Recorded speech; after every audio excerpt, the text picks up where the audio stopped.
And we are officially live. Hello, everyone, and welcome to another exciting episode of the Six Sided Scholars. This is your TNA pay per view post show here at BC WrestlePod. My name is Mikey. I am joined this evening by, my friend who I'm not gonna lie, guys. This is gonna be an interesting review, but I have Radio Free Will here, and so Hey, what's a 5-letter word for unsettled? The first 2 letters are GE. for unsettled GE. Yeah. Hmm. Oh shit, we're live. My bad.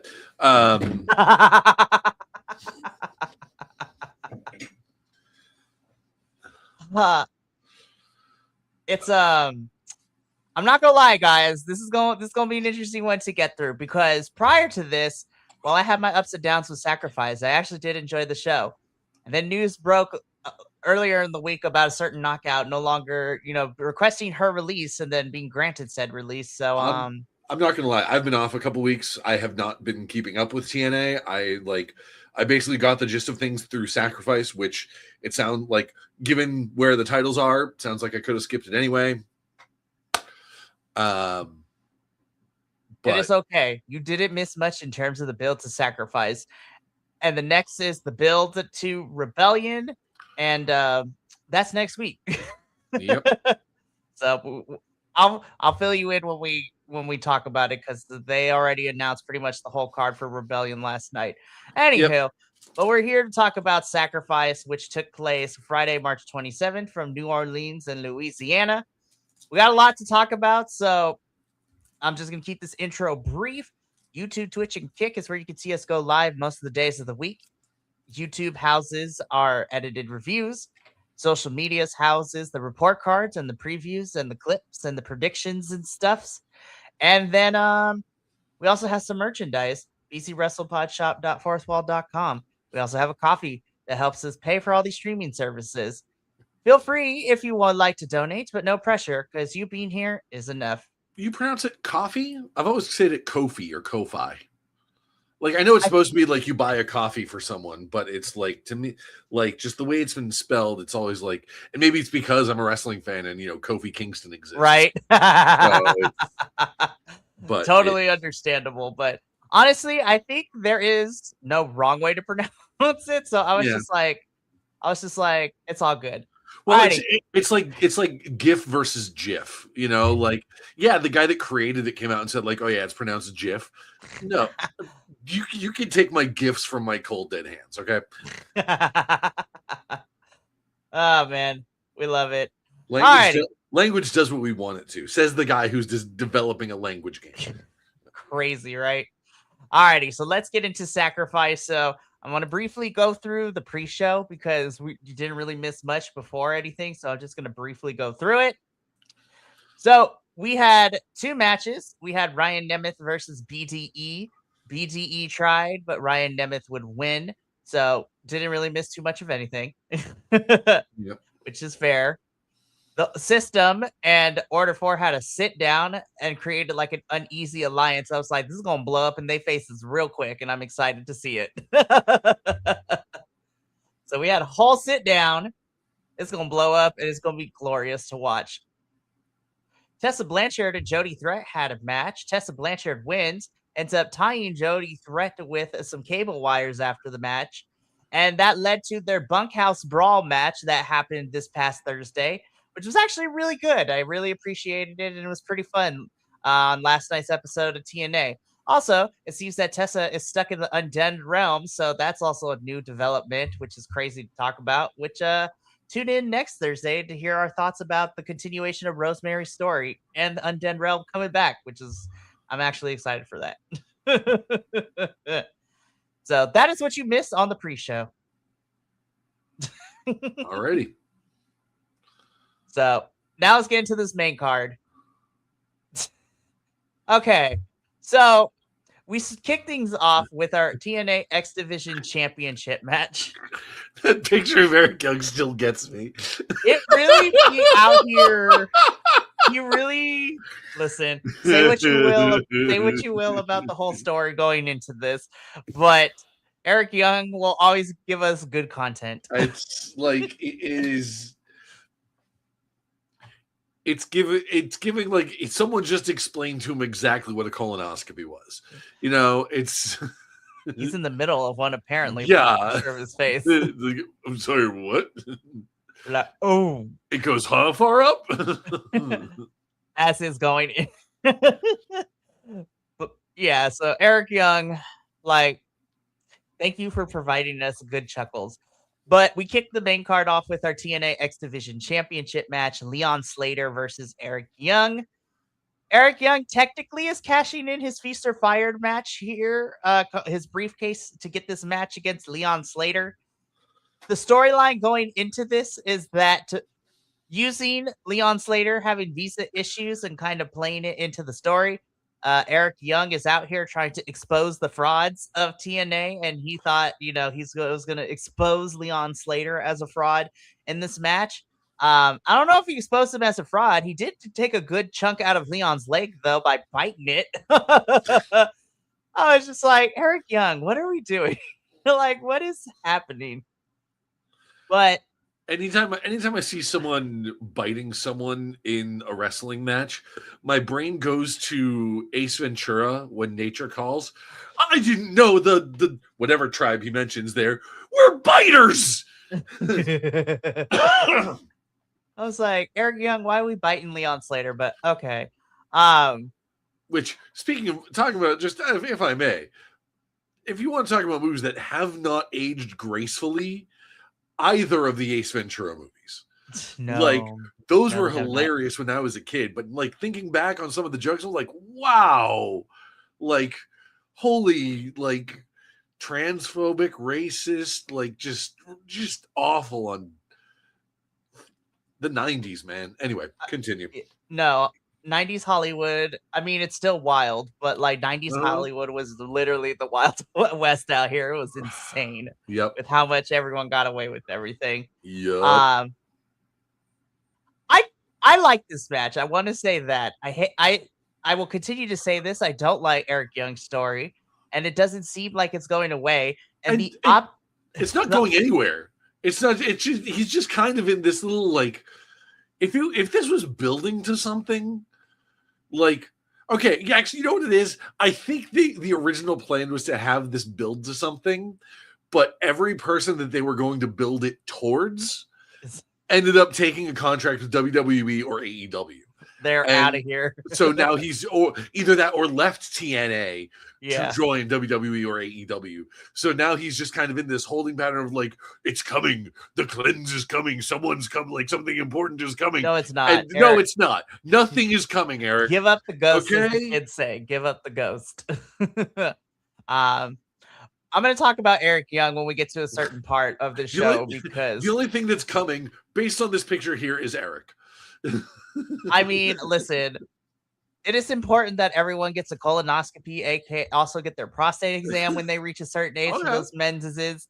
Yep. And it's like, we don't joke about that. But what I am going to joke about that is that, again, this picture, I don't know, Eric Young, listen, there is no shame if you're enjoying it. Absolutely.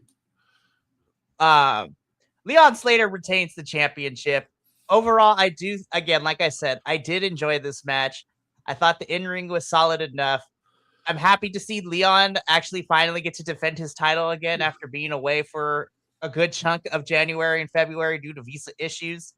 And Leon Slater's going to have his work cut out for him because I am 50-50 on whether he's walking out of Cleveland, Ohio next week as still X Division champion, depending on how the rest of it goes. But Rebellion, Leon Slater will be taking on Cedric Alexander. So I'm 50-50 on how that's going to go. So we're going to see how that work out. Also, Eric, we're going to talk about you a little bit later because I'm going to talk about what happened on yesterday's episode because the optics of what you are doing is not looking great for you. So we're going to talk about that when we get there, though. But Leon Slater retains. This is a pretty decent way to open up the main card. Moving on. I want to give flowers to AJ Francis because I feel like nobody gives this man his flowers. I mean, We do. You like, do, Will. with the, like present company excluded, of course. Right. I want to give AJ Francis his flowers. His character, you could take it or leave it. But I do believe he's done he's done some really good work here in TNA since leaving WWE. This is a tag team match. There was lots of tag team matches in this event, but this one was the flavor of Elijah and Hometown Man versus Franklin Kazarian over here and AJ Francis. The story going into this, they be fighting. That literally is how we got here. They literally be beefing and fighting. Yep.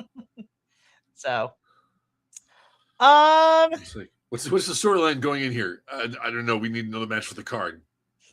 Fight. No, literally, that's what it is. This is like we needed to fill out the card. We needed to get as many people as we could on this thing. So, the match itself, it was decent. It was fine. I felt like this match belonged more on a Thursday episode than a pay-per-view, if I'm being completely honest. But hey, I'm not going to complain. I like Hometown Man. He's great. AJ Francis is good. Frankly, Kazarian can still go into the ring. Still hate your character. And Elijah is Elijah. So, didn't hate it. Thought it was okay. I was very interested and kind of happy that AJ and Frankie won this match. So I was like, all right then. Love that.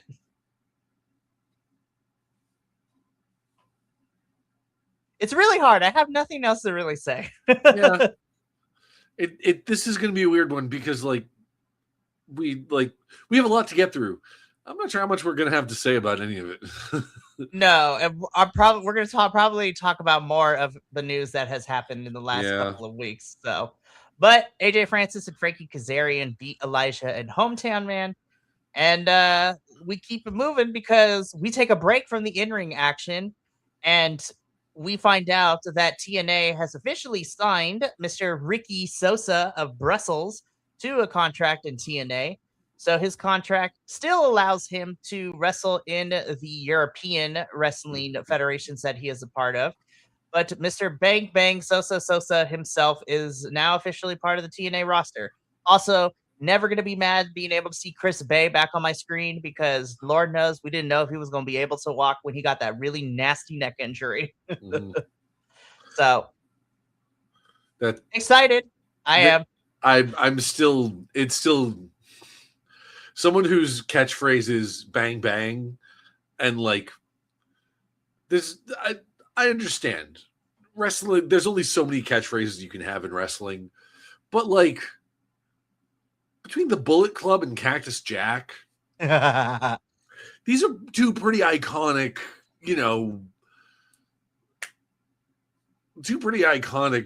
forces in professional wrestling. Come on, bud. Maybe those two factions weren't quite as big in Europe, so you got away with it there, but I also think because it is part of his theme song, so it's just that's probably where it came from. Also, yeah. I think he has a lot of, knock on wood, he has a long time to kind of workshop it and refine it. He is only 21 years old, so. Okay. So, now, but this is where I bring up Eric Young again, because the optics of what Eric is doing is kind of insane. Because we go from Eric Young fighting and being in a feud with, well, actually, no, Leon Slater is technically the second black wrestler that he's feuded with this year. And what happens on Thursday? We get a backstage segment with Ricky Sosa coming backstage and Eric Young telling Ricky Sosa that he is the gatekeeper and he's going to be keeping an eye on him. I'm like, God damn it, Eric Young. We cannot beat the charge. This is the third hour. I don't like the optics of it. I'm not vibing with it. I was just like, Eric Young is just fighting all of the black talent. It's not great. If he's going to keep calling himself the gatekeeper, we need to get a really good comedy act. We need to get someone from Mystery Wrestling to sign a contract with TNA so that way when he says, I'm the gatekeeper here, this new whatever comedy wrestler comes in and says I am the keymaster. Are you the gatekeeper? There is no Dana, only Zool. Zool, motherfucker. Sorry. We're far enough in. I can curse. No, so the optics is not looking great for Eric Young. I was just like, sir, you cannot be the gatekeeper because gatekeeper means that anybody has to fight you. So far, you have fought BDE, Leon Slater, and now you're about to enter a feud with Ricky Sosa. So, yeah. But yeah, Ricky Sosa is part of the TNA roster, and that's cool and everything. Um, we'll see how this goes for him. Okay, but like the saddest part is that these like backstage vignettes throughout the pay per view with the Undead Realm and the Diamond Collective girls getting picked off one by one is kind of great. So Mila Moore ends up for the last couple of weeks. We've had like a bloodied white rabbit like be walking around backstage in TNA. First, it was Mara Sade. Then we have Mila Moore following the white rabbit down this hallway.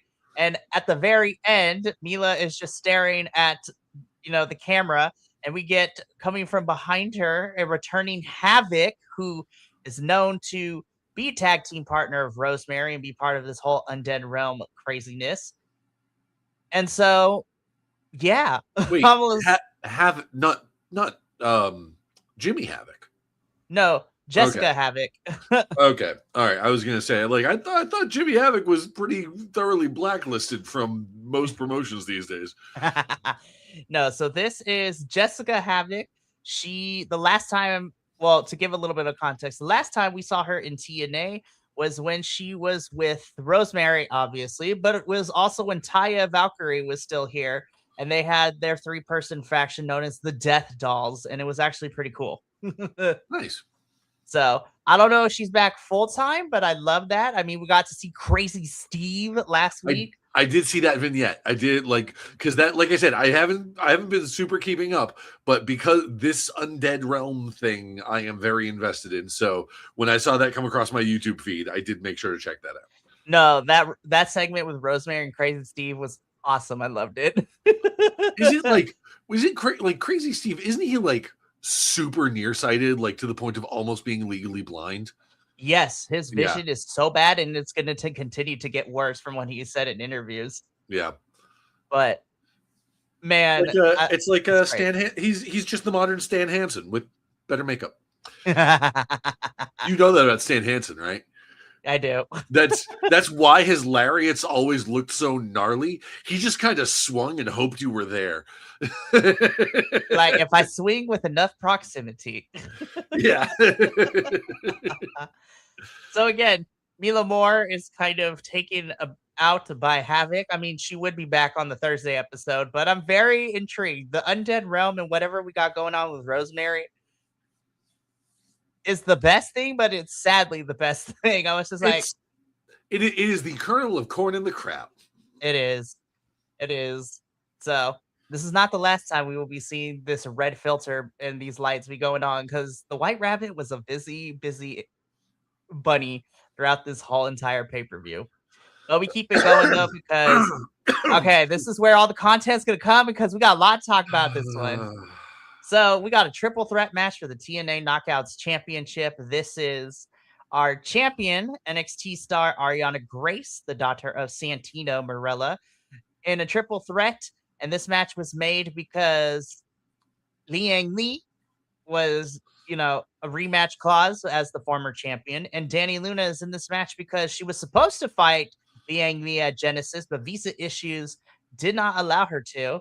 Still don't understand why Danny had to win another battle royale to get to this position. I was like, she should just be getting a match anyways, because she won it before. And so we got a triple threat. I knew there was going to be some bullshit in this match. And bullshit there was, because Danny Luna had dead to rights to win this, and then stupid Stacks ruining everything. I'm just like, gosh darn it. It's annoying as hell. Fucking Stacks. I'm like, damn it. Not only is he not a great wrestler, he's also named after the most annoying Magic the Gathering strategy. What the fuck?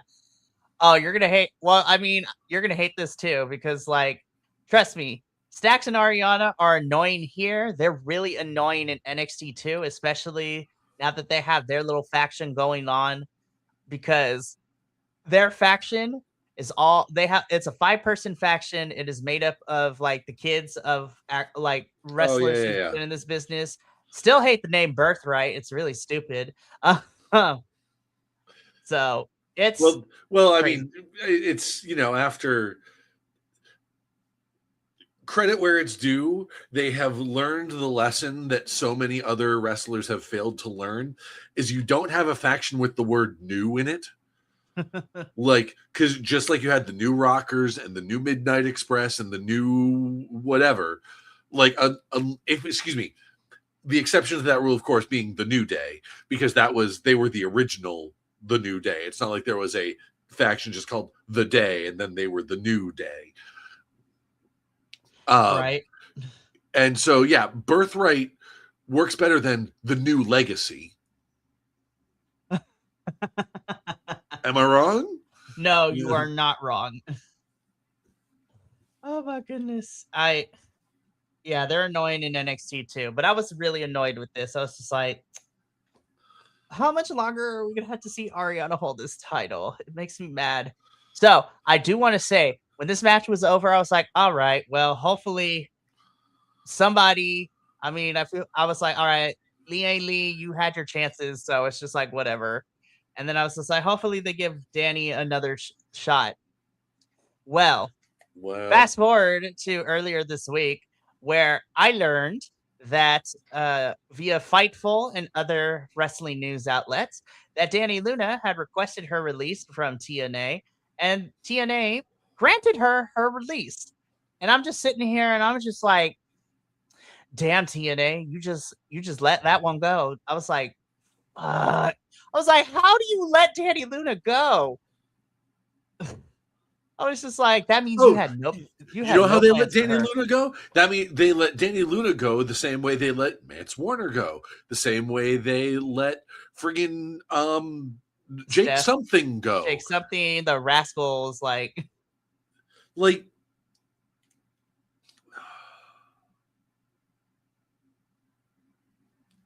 So while Will processes this real quick, and then we're both going to talk about it. It's to kind of I like no like it's not even a matter of processing right now. It is like, remember the end of Clue with Madeline Kahn? Just flames on the side of my face. That's me right now. Like, it's just like, yeah, I know. Lol, TNA. This is what I get for getting invested into TNA and just like,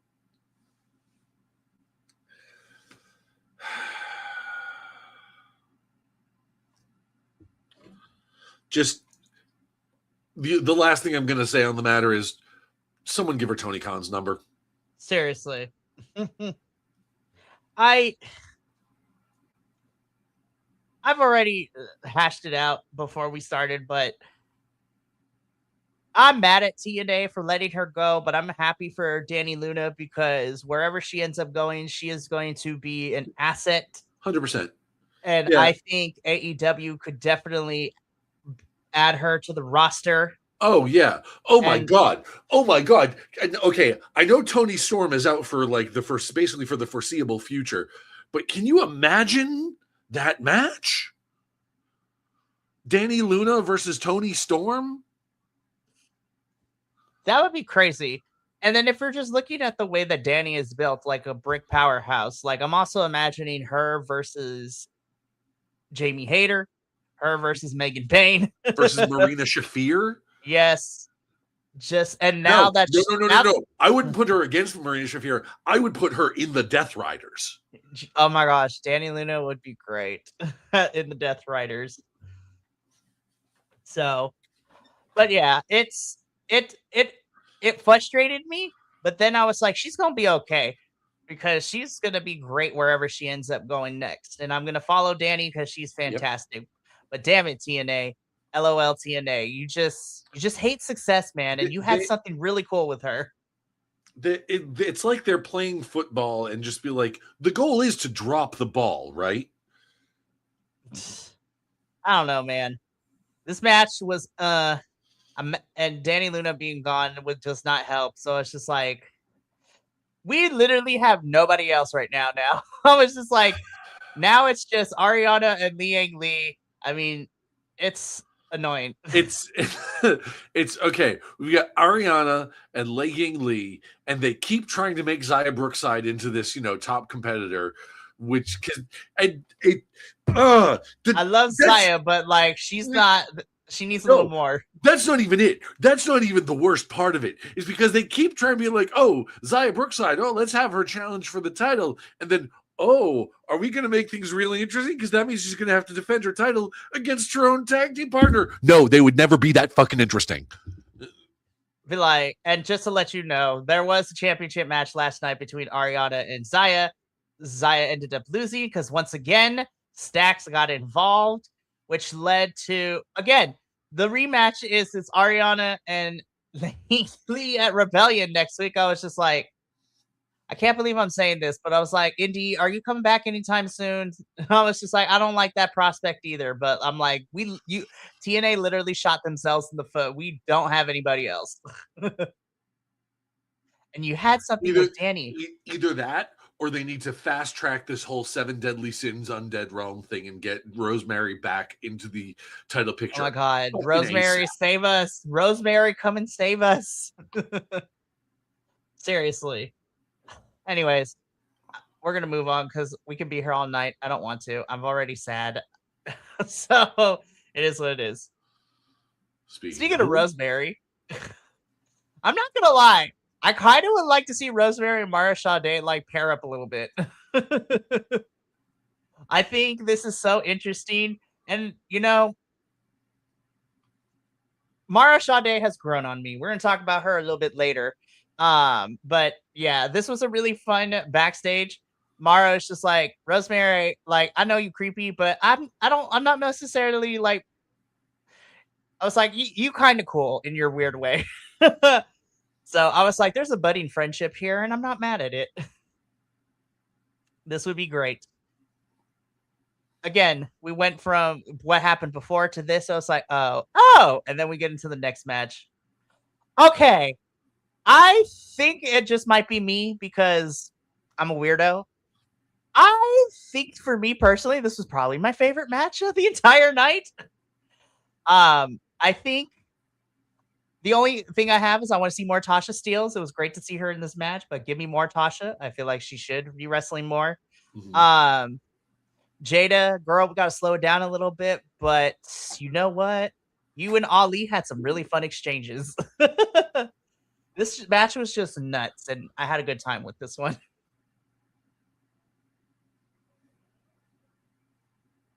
I'll take your word for it. Like I said, I didn't see it. I don't really have much to say about this. I mean, like based on the card, yeah, I can see this being a fun match. It was a fun match. Ali and Tasha would end up winning, and this sets it up because Ali and Trey are going to fight for the international championship at Rebellion, so that should also be a really good match. Moving on. Why did we put this on the card if it wasn't even going to happen? We got some DQ bullshit. The match did not even start because Special Agent Zero came out and destroyed Moose, and we didn't even get this match. I was just like, why? Like Maxine Waters, why are we wasting my time? I was so mad. I was just like, whatever. I was just like, this is what happens when you don't want to have your number one contender get pinned, but whatever. So now Moose has to take a detour because at Rebellion, Moose and Special Agent Zero are going to have a match. And so Moose is taking a detour before he gets back to Edwards. So I'm like, all right, whatever. Boo, Wendy Testenberger, boo. I was so mad. I was like, waste my time. You know what? I wasn't really vibing with the match going into this. Coming out of it, I was just like, this is pretty good. I'm not going to lie. It was pretty solid. What is Elena doing in that picture? I don't know. But is she like trying to channel her psychic powers or something? It's like... I was like, Elena, girl, what are we doing? Is she trying to make the force choke slam her finisher? I don't know. which folks, if you've never seen a wrestling promotion do the force choke slam, it's a delight. So go ahead and Google it. Force choke slam. So Mara Sade versus Elena Black in a no disqualification match. So essentially, this is a street fight. They had thumbtacks, we had chairs and kendo sticks. It was pretty good. Mara Sade actually gets a win here, so it's like, all right, girl. She hands Elena Black her first loss since signing to TNA. And yeah, this is pretty solid. I think this was also another really solid match. So pretty good. Moving on. Another waste of my time because didn't even go 7 minutes. The story is that somebody attacked Matt Hardy, which crazy, right? And so Vincent gets the brilliant idea that since Matt is not clear to compete, Vincent would team up with Jeff to take on the system. This match only goes 7 minutes until we cut backstage with the bloodied Matt Hardy and we see Dutch standing over him. To the surprise of no one, the Righteous were the ones that attacked Matt Hardy prior to Sacrifice leading into the show. So in the immortal words of Patrick Stewart, mild shock. So because of that distraction, the system end up beating Jeff and Vincent in this match, which is leading to a tables match next Thursday between the Hardys and the Righteous. Not for the titles, just the tables match. Because the Hardys have a tag team, a championship match against Bear Bronson and Brian Myers at Rebellion. I was just like, you could totally let the Righteous win and they can go on to defend those titles against Bear and Brian Myers.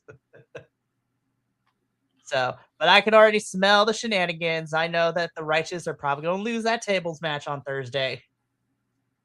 So it is what it is. And I was just like, waste my time. TNA again, waste my time. So this was kind of great. Mr. Elegance, this is ass handed to him.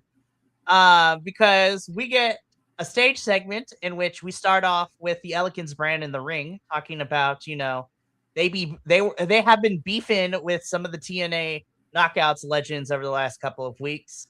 So essentially, we have ODB, Taryn Terrell, and Mickie James throw down with Mr. Elegance and the Elegance brand girls. And at Rebellion, it is going to be ODB, Taryn Terrell, and Mickie James versus all three Elegance brand girls. So it's going to be Ash, Heather, and M by Elegance at Rebellion. So it's just like, okay, it's not the worst thing that could happen.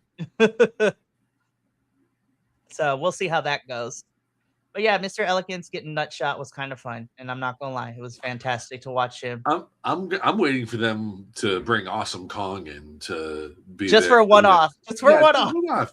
We don't need to keep it going. Like just have it be Mickie James and ODB saying oh you're right. If we want to have a Elegance brand versus three legends, okay. What other femme legend from TNA's past could we get in here? Awesome Kong. Either Awesome Kong or Gail Kim. Right. It's. Well, I don't know if Gail's going to because But TNA and Gail kind of be beefing right now, which I'm not mad at Gail for. Yeah. So it is what it is. But Awesome Kong would be kind of great, but we'll see how that goes down. Rebellion happens next Saturday. This was scary because we actually had a legit ref stoppage the first 3 minutes of the match. Macklin got knocked the fuck out. Like, ref called the match and everything, threw up the X. Like, it was legit. It wasn't planned or anything. Like, Macklin literally got cold clocked. So what happened is that Mike Santana went for a lariat. The way that Mike bounced off the ropes into the lariat kind of cracked Steve like right on the jaw where you can see the bottom of his jaw like hit the top. Ooh. And so then Macklin went back, and as Mike turns around and does like a reverse sweet chin kick like to the jaw, and then Macklin goes straight down, like full on, like a couple seconds of just stiff, holding on to the rope. That sort of the expression on his face of wondering why oatmeal is still lumpy no matter how much milk he puts in it. Yep, it was so frightening. The ref immediately recognized it, pushed Mike back a little bit, and called the match. Like, it was insane. I was just like, oh. But a description like that, I'm just hoping you didn't, I'm just hoping you didn't Bret Hart him. It's. And I was just like, so Macklin went into concussion protocol, but he has been cleared. There's no concussion. He is fine. He is good. Okay. Macklin updated on social media that he's fine and he's cleared. You can't kill him. So that was a relief. And then, you know what? I have to give Mike Santana credit too, because after Macklin put the clearance saying that he was good, the following day Mike Santana wrote like a three page length tweet, and he apologized. He talked about how scared this business is, but he was honest, and he's just like, it happened. I felt bad about it. That's not the way that I wanted it to go, but I'm happy that, everyone is okay. And, he felt bad for what happened. And I was like, you go, Mike. Yeah. I was like, you didn't do it on purpose, but like the amount of people that were piling on to Mike Santana after that, I was like, damn, you guys, give it some time. We got to figure out what happened first. Leave Mike alone. So because, and TNA, I get annoyed with you, but y'all had to do the best that you could, because this was probably supposed to go like at least 20 minutes. So because the match got thrown out because we had a legit X up for it all, Eddie Edwards, like, you could tell last minute comes out, him and Mike Santana have like a brawl for like 7 minutes, which saw Mike Santana put Eddie Edwards through a table as the pay-per-view went off the air. They were just like choreographing everything on the spot. It was like, we got to do something here because the match, and we got to fill in time. So boys, just do what you can. Yeah. So it was a really disappointing end to Sacrifice, but shout out to our referee who immediately clocked us like, nope, we're not even going to play around. We stop the match right now. So. Yeah, good on him. Yeah, so love her. She's great. Anyways, but that was how Sacrifice's main event went. The main event got stopped due to actual injury, and then Mike and Eddie Edwards brawled with Mike Santana standing tall to end the show.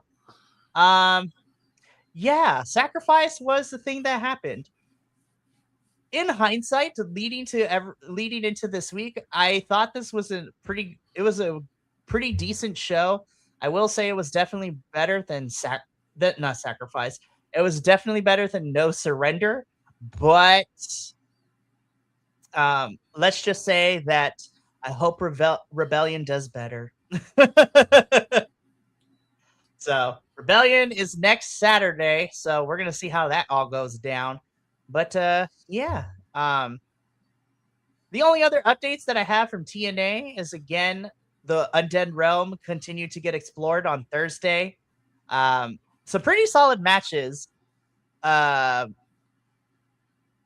Jody Threat and Tessa Blanchard's bunkhouse match was pretty good. I thought it was really solid, and I think that's probably because it was the first ever knockout bunkhouse match, and I thought they did really good. Tables match next Thursday between the Hardys and the Righteous. Tessa Blanchard is now stuck in the Undead Realm for some reason, so who knows where that's going to develop. With the Sinister Minister. I saw him Exactly. I was just like, oh shit, we bring in him. I was like, ooh, okay, the plot thickens, as the kids say. Somebody looked Billy Corgan in the face and went, ah! No. So, Will, thank you for being here to just let me vent about Sacrifice. Yeah, of course. And so it's always a good time for sure. Also, Danny Luna, I'm excited to see where you go next, girl. Tony Khan, if you know what's best for you. Yes. I mean, the Hurt Syndicate, we're looking for people. So if it's not going to be Lee Moriarty or Queen Aminata, let's put Danny Luna in here. So, But that's going to be it for us here tonight. There are 2 more things happening tomorrow. Tomorrow morning, I will be here with my good friend Benny as we talk about Ring of Honor and Maple Leaf Pro Wrestling's joint show, Global Wars Canada. And then later in the evening, hopefully, we will be doing a watch along for NXT's Stand and Deliver pay per view. So it's the NXT's big pay per view of the year, and starting April off right, because boy howdy, there's lots of shows to cover this month due to every independent promotion and their mother throwing on an event during WrestleMania weekend, which I'm excited for. WrestleMania weekend's not far off, is it? It's like next weekend? In 2 weeks. 2 weeks, all right. So, but should be fun. I had a good time. I think it's going to be fun this year. Of course, I'm excited because, again, we get to cover Effie's Big Gay Brunch. Love Big Gay Brunch. It's so good. Joey Janela's Spring Break. Lots of death matches happening as well, so that's going to be fun to talk about. And yeah, so stay tuned for all of that. But we got to get up on out of here. So until, from all of us here at BC WrestlePod to you at home, remember, take care of yourself, love one another, stay iconic, and more importantly than anything, you always deserve to finish your story. We'll catch you tomorrow for Global Wars and for Stand and Deliver. But until then, sayonara, adios, and until next time, peace.